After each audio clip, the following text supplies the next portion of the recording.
pero me gusta, dice, hoy en día las mujeres.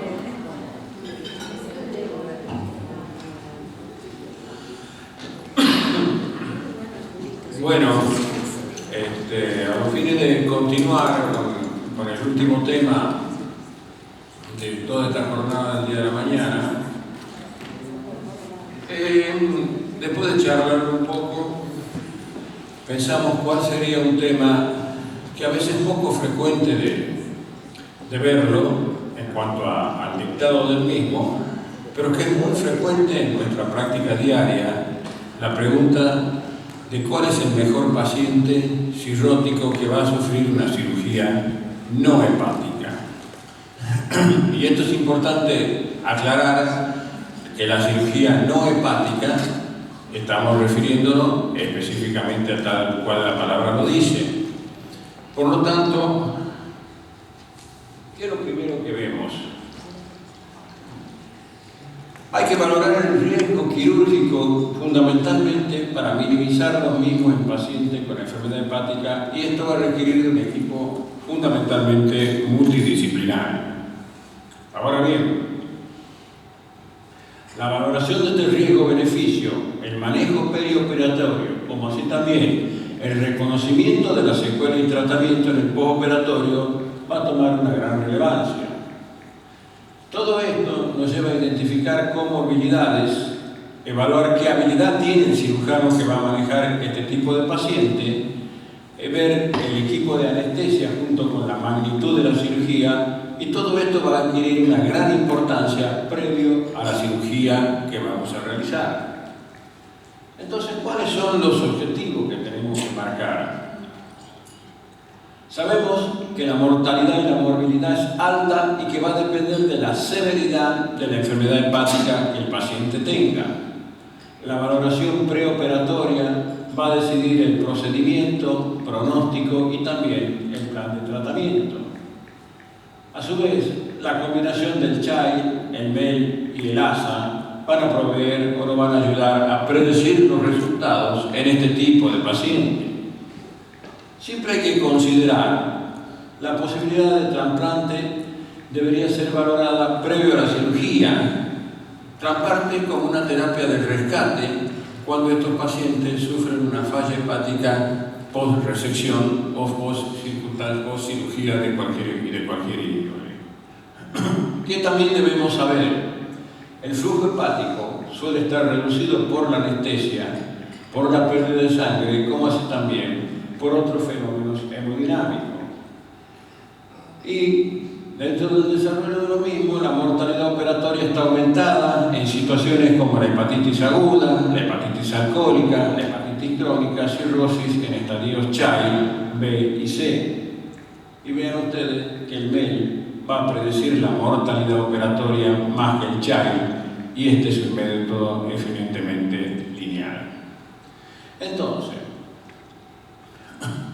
¿cuáles son los motivos por el cual un cirrótico puede ir a cirugía? Obviamente este es el paciente ideal que uno quisiera tener, pero no lo tiene. Por lo tanto, vamos a tener primeramente una cirugía electiva, que puede ser procedimientos ortopédicos. A todos nos ha pasado que el traumatólogo o el paciente cirrótico sufre una fractura de cadera o hay que hacer un reemplazo de rodilla, y lo primero que dice, bueno, usted tiene una cirrosis, necesitamos saber en qué estado está para que de esa manera poder operarlo. Otra de las cirugías electivas son cirugías plásticas por cualquier situación que el paciente pueda tener, y la hernioplastia. Todos sabemos la cantidad de solamente hernias tanto inguinales como umbilicales como consecuencia de los síndromes ascíticos que tienen estos pacientes, y el paciente con mucha frecuencia nos dice, bueno, doctor, yo necesito operarme de esto. Necesito porque me molesta, porque me duele, porque es antiestético, por lo que sea. Y muchas veces uno dice, bueno, no, todavía no es el momento, y eso es lo que vamos a tratar de definir, cuál es el momento para que estos pacientes puedan ingresar al quirófano con el menor riesgo posible en el postquirúrgico inmediato. De modo tal que vamos a tener otro tipo de cirugía, la electiva pero necesaria. Es aquel paciente que va a necesitar una revascularización cardíaca. ¿Por ejemplo, que ha sufrido un infarto agudo del miocardio, un reemplazo valvular o una colecistitis sintomática. Y esto sí, eso es también una situación muy frecuente en nuestra práctica médica, la litiasis vesicular sintomática en un paciente cirrótico que debe ser intervenido quirúrgicamente. ¿Qué otro tipo de paciente tenemos también? La cirugía en el cáncer. Todos tenemos pacientes con cirrótico que alguna vez o tienen cáncer de mama o han hecho o hay que hacerle una lobectomía pulmonar por una neoplasia pulmonar o una resección intestinal por un CA de colon. Y estas situaciones también son una situación frecuente que uno debe enfrentar. Luego está la cirugía de emergencia, que es quizás la más importante para ver cómo enfocamos a estos pacientes. Por ejemplo, una hernia atacada, reparación intestinal, una disección de aorta y cualquier situación secundaria a un traumatismo. Sin embargo, también tenemos aquel paciente que tiene necesidad de una cirugía para ser candidato a trasplante hepático. Y es aquel que cuando uno le está haciendo la evaluación de un pretrasplante, encuentra que tiene un nódulo pulmonar, que hay que definir si es benigno o maligno para de acuerdo a eso continuar con la evaluación del mismo.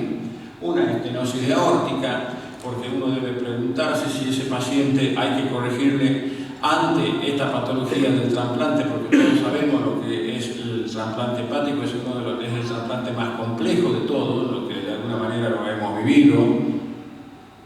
Y muchas veces uno se pregunta, ¿este tipo hay que solucionarlo antes del trasplante o después del trasplante? ¿Por qué? Porque la pregunta es, ¿resistirá si yo no le soluciono este problema al trasplante?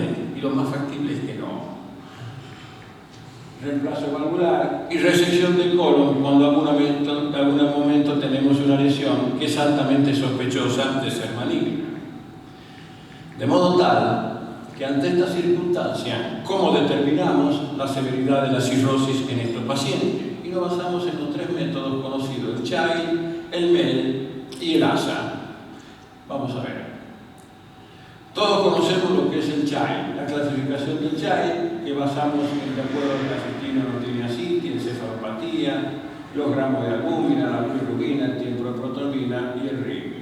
De acuerdo a esto, establecemos una clasificación en CHAI-A, CHAI-B y el CHAI-C, con un puntaje que oscila entre 5 y 6, 7 y 9, 10 y 15, que nos va a marcar cuál es la sobrevida al año y cuál sería la sobrevida de este paciente al lapso de los 2 años. Entonces,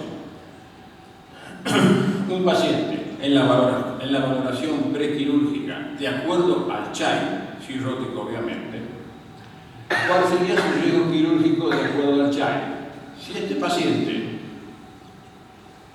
tiene un estadio, es un CHAI-A, el riesgo quirúrgico es aproximadamente del 10%, muy similar a un paciente sin cirrosis. Pero si el estadio es un CHAI-B, fíjense ustedes cómo aumenta el riesgo quirúrgico hasta un 30%. Y mucho más sucede si el estadio es un CHAI-C. Las posibilidades de mortalidad que tiene ese paciente son del 75%. Entonces ya estamos arrancando con una situación de pensar cuál es el paciente ideal, por lo menos respecto al CHAI. Lo ideal sería entonces, como vamos a ver posteriormente, que este paciente tenga un CHAI-A, que sería la mejor forma de que las complicaciones postquirúrgicas sean mucho menores, como así también su mortalidad. El score de MEL. El score de MEL todos sabemos que es un score pronóstico que se utiliza como variables la creatinina, bilirrubina y RIG, determina la mortalidad a corto plazo, o sea, en un lapso de 3 meses, por lo cual es el score que se usa en la distribución de órganos para el trasplante hepático en sí. Fíjense ustedes que el MEL fue utilizado, el primer score utilizado para valorar el riesgo en una colecistectomía, o sea, en lo que vemos con mucha frecuencia, una cirugía de vesícula. ¿Y qué nos decía eso? Que aquel paciente que tenía un MEL mayor de 8, las posibilidades de complicaciones eran de un 44% versus un 10% de aquel que tenía un MEL menor de 8. El MEL mayor de 14 era igual a un CHAI C. Y posteriormente, el MEL predictor de mortalidad a los 30 días, un punto de MEL era igual a 1% hasta los 20 puntos y después un 2% de su incremento. Por lo tanto, cuando uno tiene que valorar el riesgo quirúrgico de acuerdo al MEL que el paciente tiene, uno va a tener esta situación. Si el MEL es de 7, la mortalidad de ese paciente es del 5.7%. Si el MEL es de 8, la mortalidad es del 10.3%. Si el MEL oscila entre 12 a 15, la mortalidad es de un 25%. Ahora, un dato a tener en cuenta, porque esto suele suceder. Los mayores de 70 años, el MEL sube 3 puntos sobre el MEL que nosotros detectamos. O sea que hay que aumentarle 3 puntos sobre el MEL que ese paciente, sobre ese MEL real que el paciente tiene. Si tenemos un MEL que es mayor de 15, pero tenemos una albúmina que es menor de 2,5, tiene una alta mortalidad postoperatoria. Fíjense ustedes, casi del 60%. O sea, ese paciente no lo mandemos al quirófano, porque se nos va a morir. Hoy las complicaciones, tanto intra como postoperatorias, van a ser muy importantes. Pero si ese MEL es mayor de 15 y tiene una albúmina mayor de 2,5, la mortalidad es cerca de un 14%. De modo tal que habíamos dicho que las variables que evaluaban, o los scores que evaluaban la mortalidad de este tipo de pacientes, se basaban básicamente en lo que era el CHAI, en lo que era el MEL y lo que era el criterio de ASA, que vamos a verlo próximamente. Muchas veces nosotros nos encontramos con el paciente que tiene estas circunstancias: ictericia, encefalopatía, CITI, un estado de hipoalbuminemia, o está cursando con un síndrome hepatorenal. Ninguno de estos factores en forma individual es mejor que el CHAI o el MEL como predictor en su riesgo quirúrgico. Por lo tanto, en la práctica clínica nosotros deberíamos utilizar el CHAI o el MEL para determinar los resultados en forma individual a cada paciente.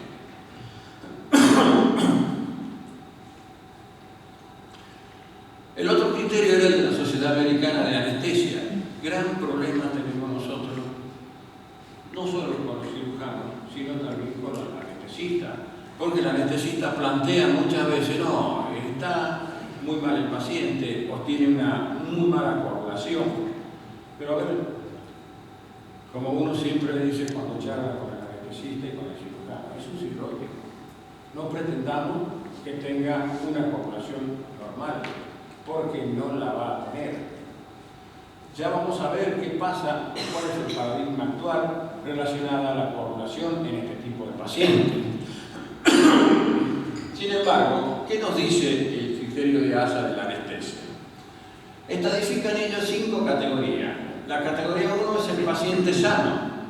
El categoría 2 es el paciente con enfermedad sistémica leve, sin limitación funcional. La categoría 3 es un paciente con enfermedad sistémica severa, pero que tiene limitación funcional. La categoría 4 es un paciente con enfermedad sistémica severa y en peligro de vida. Y la 5, por supuesto, es un paciente moribundo, sin expectativa de vida, más allá de las 24 horas, con o sin cirugía. Obviamente, para el anestesista, el estadio 1 es el mejor paciente. El estadio 2 seguiría en su estado y discutimos mucho cuando el paciente está en el estadio 3. Entonces, estos 3 scores, estos 3 parámetros que nosotros dábamos para evaluar el riesgo quirúrgico eran entonces evaluar el MEL, el CHAI y desde el punto de vista del anestesista, para que sepamos qué le vamos a contestar cuando estemos frente a él, la evaluación de estas categorías del sistema ASA. ¿Qué podemos decir de la enfermedad hepática y la anestesia? Uno sabe que el manejo preoperatorio, como así también la elección de la anestesia y otros agentes, son de gran importancia.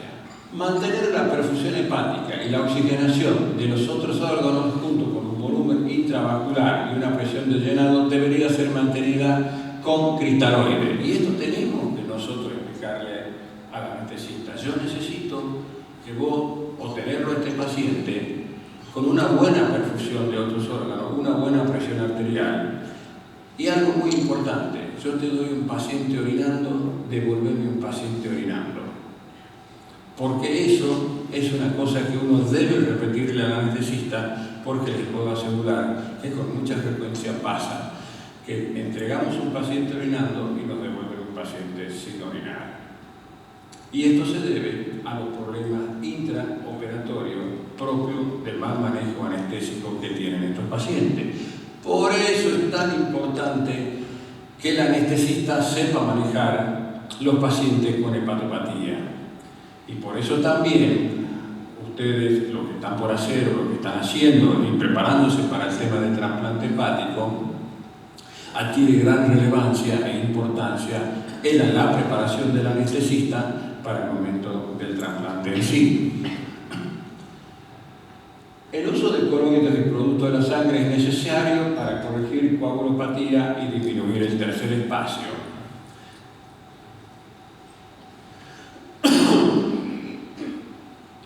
Se debe tener presente que en los cirróticos el estado hemodinámico se puede alterar por cualquier insulto quirúrgico. Entonces, la respuesta sistémica de estos pacientes es hiperdinámica y disfuncional, con elevación del gasto cardíaco, disminución de la resistencia vascular periférica y una hipotensión arterial. Por lo tanto, la respuesta cardíaca, anestésica y otros factores de estrés se encuentran al límite en este tipo de pacientes. Por este motivo, todo tipo de anestesia reduce el flujo hepático, empeorando, ¿no es cierto?, notablemente la función de ciertos medicamentos, y también se altera el metabolismo del citocromo pre-450, con lo que crea una disminución de la excreción biliar. Ahora, si a esta situación uno le agrega que este paciente tiene una hipoalbuminemia, puede prolongar la duración de muchos de los agentes anestésicos, y ahí es donde nace el problema de que no podemos despertarlo al paciente. Esto sería uno de los tantos factores en este de dificultad en recuperación postoperatoria del paciente en los pacientes cirróticos, obviamente. Ciertos narcóticos y benzodiazepinas llevan a depresión del sistema nervioso central y, por supuesto, a un empeoramiento de la encefalopatía. El sulfurano, deflurane, sevoflurano no tiene gran metabolización hepática, por eso son los anestésicos preferidos para este tipo de pacientes. Habitualmente uno dice que la anestesia, mejor dicho, no yo, sino los anestesistas, ellos dicen que tienen 4 patas, las 4 patas de la silla, la anestesia endovenosa, la anestesia inhalatoria, el biorelajante con que lo dan al paciente para manejarlo y para inducir los estados de sedación y posteriormente anestesia profunda. El fentanilo lo ayuda a disminuir los agentes inhalatorios y el impacto de los mismos esto puede dar en el hígado. Entonces, el tipo de cirugía va a hacer la diferencia. Habíamos dicho Child, MEL y ASA, pero aquí le incorporamos el tipo de cirugía que nos va a decir el bajo, mediano o alto riesgo de mortalidad que pueden llegar a tener estos pacientes. Así es que, por ejemplo, ¿cuáles son los que van a tener menor riesgo de tener problemas? No incluyen las operaciones en cavidades abdominales, torácicas, a menos que sean laparoscópicas, toracópicas o endoscópicas. Cuando el riesgo es moderado, son las de cabeza y cuello, cirugía vascular, ginecológica y mama. Y en el alto riesgo, cualquier laparotomía, resección pulmonar, cirugía cardíaca y o ortopédica. De modo tal que esto también pasa a jugar un rol muy importante, el tipo de cirugía que va a ser sometido ese paciente y qué tipo de metodología vamos a usar para poder, ¿no es cierto?, determinar el riesgo o la mortalidad de este tipo de paciente.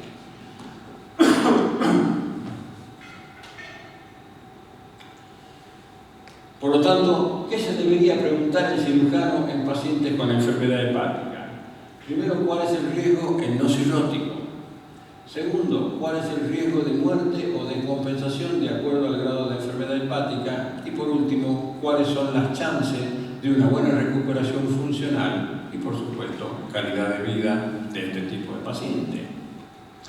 Así establecido, el potencial candidato a veces a trasplante hepático ante una falla hepática postquirúrgica, uno debe preguntarse, ¿una enfermedad maligna precluye el trasplante? En principio sí, salvo que nosotros conocemos, sabemos que en algunos casos, como si el cáncer de mama, patología neoplásica hemática, ya de colon, después de pasado más de 2 a 5 años sin evidencia de la patología neoplásica, o sea, libre de neoplasia, uno puede considerar si es necesario o no un trasplante de estos pacientes. ¿Puede el paciente sobrevivir al trasplante con una enfermedad no corregida? Es lo que decíamos, por ejemplo, una valvulopatía.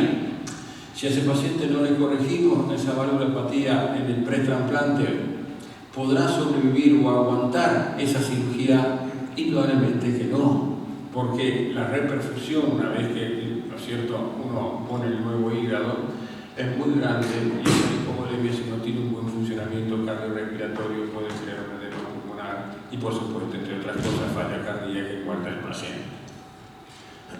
¿Puede un procedimiento electivo ser retardado hasta después del trasplante? Y bueno, se verá de cuál de los procedimientos electivos estamos hablando. Quizás si tiene una hernia, sí, porque una vez le podemos corregir la hernia una vez trasplantado cuando se cierra la cavidad. Todo va a depender de qué circunstancia o en qué circunstancias nos encontremos.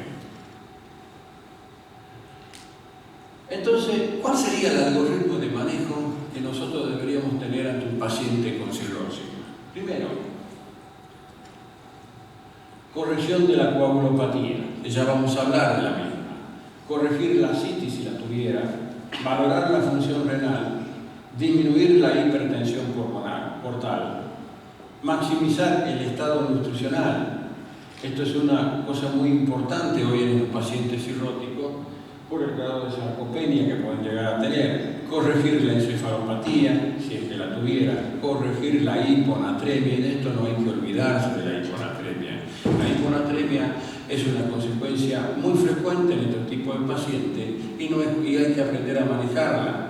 Ya vamos a ver enseguida qué serían las recomendaciones en los pacientes con hiponatremia. Desde ya no hablar, ustedes ven que esos pacientes muchas veces ingresan a la unidad de cuidados intensivos y lo primero que le hacen es poner una solución de glucosado hipertónico. Es lo peor que pueden hacer, porque si ese paciente tiene ascitis y edema, empeoran su ascitis y su edema y no van a corregir esa hiponatremia bajo ese concepto. Monitoreo de los líquidos, del estado hidroelectrolítico y el equilibrio de ácido básico, cuidadoso seguimiento de la posibilidad de infección y la valoración del estado cardiopulmonar en sí. Veamos entonces.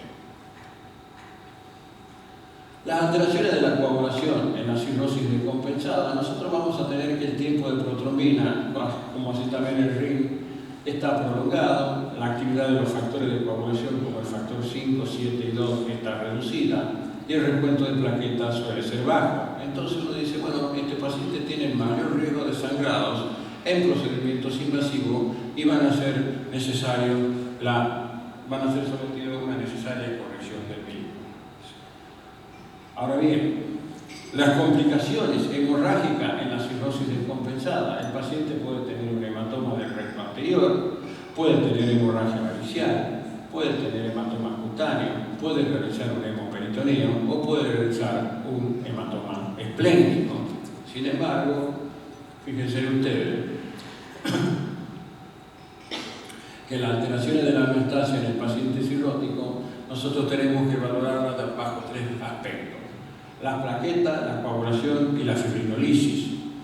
De todo esto hay que mantener 2 situaciones importantes: tratar de que exista un equilibrio en el balance procoagulante y anticoagulante, que las plaquetas no sean menores de 60.000, porque el problema es cuando las plaquetas son menores a 60 o 50.000. Entonces ahí sí hay que tener cuidado y hay que tener un poco de miedo con este tipo de pacientes. Pero el resto de la coagulación lo vamos a tener alterado, porque es un cirrótico y está alterada toda su síntesis en sí. Y estos pacientes a su misma vez tienen una tendencia al estado de hiperfibrinolisis. De modo modo tal que cuáles serían los test convencionales que uno aplica. El tiempo de protrombina junto con el RIC, la actividad del factor 5 y el KPTT es correspondido a la actividad procoagulante. Sin embargo, no refleja el estatus hemostático del paciente cirrótico. No quiere decir que no sirva, pero no es, y esto es lo que los asusta al cirujano y al anestesista, pero no nos debe asustar a nosotros. Y los test no convencionales, generación de trombina con o sin trombomodulina, que van entonces para tratar de lograr el balance entre lo pro y lo anticoagulante en sí.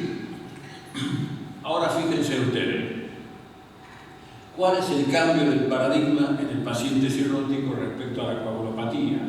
La corrección profiláctica con hemoderivados de las alteraciones del laboratorio previo a procedimientos invasivos para prevenir el sangrado no tiene evidencia científica que la vale. Solo debería realizarse ante un sangrado, o sea, en una terapia de rescate y no profiláctica. Esto es lo que está avalado y este es el nuevo paradigma del manejo de estos pacientes cirróticos con las alteraciones de su coagulación. De todo lo que hablamos, lo más importante es cómo están las plaquetas, porque muchas veces hasta una colocación de una banda en una varices esofágica, si tiene una plaqueta de 80.000, 70.000, no la queremos hacer por el riesgo de sangrado. No hay que tenerle miedo. ¿Saben por qué? Porque el paciente cirrótico, como vamos a ver, en el caso de la hemorragia por varices, no sangra por trastorno de coagulación, sino sangra por hipertensión portal. De modo tal que, como le decía, cuando tengamos un cirrótico que tiene hematoma cutáneo, busquemos una infección. Cuando tengamos un hemoperitoneo, generalmente suele ser por circulación colateral, por supuesto, habiendo descartado que no tenga un hepatocarcinoma. Cuando tenga una hemorragia varicial, es por lo que les decía recién, por la hipertensión portal, no ni por la plaqueta ni por el trastorno de coagulación que el paciente tiene. Y eso es lo que nosotros tenemos que empezar a manejar y empezar a transmitirle, no solo al cirujano, sino también al anestesista. Y por supuesto, tener en cuenta que una disfunción endotelial, infección bacteriana y esta situación, la insuficiencia renal, también colabora y propende al desarrollo de cualquiera de estas situaciones de hemorragia en este tipo de pacientes. Sin embargo, lo que dicen la guía versus lo que hacemos, que es lo que tenemos que de alguna manera empezar a cambiar.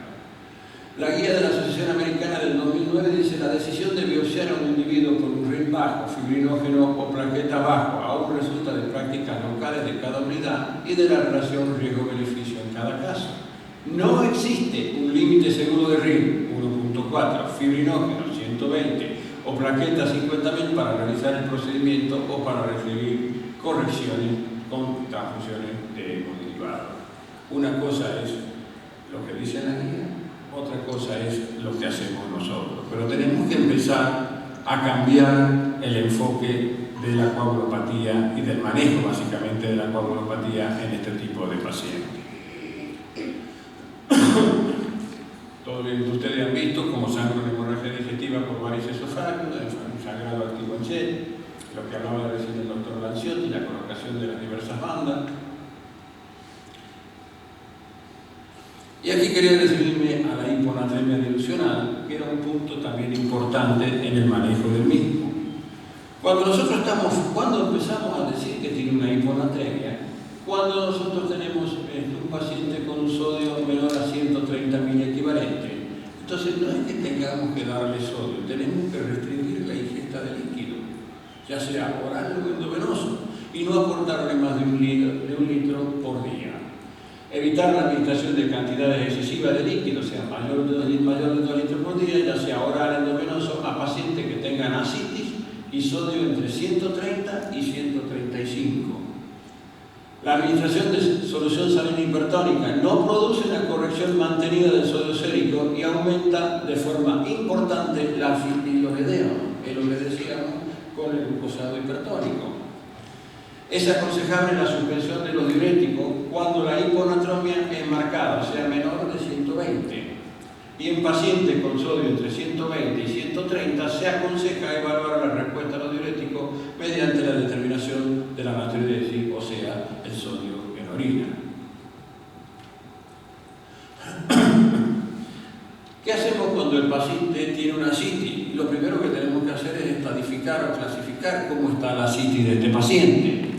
Si es una citis no complicada, grado 1, grado 2 y grado 3, ustedes saben que la grado 1 solo la determinamos con ecografía, la grado 2 es una citis importante pero que no está a tensión, y la grado 3 es una citis a tensión.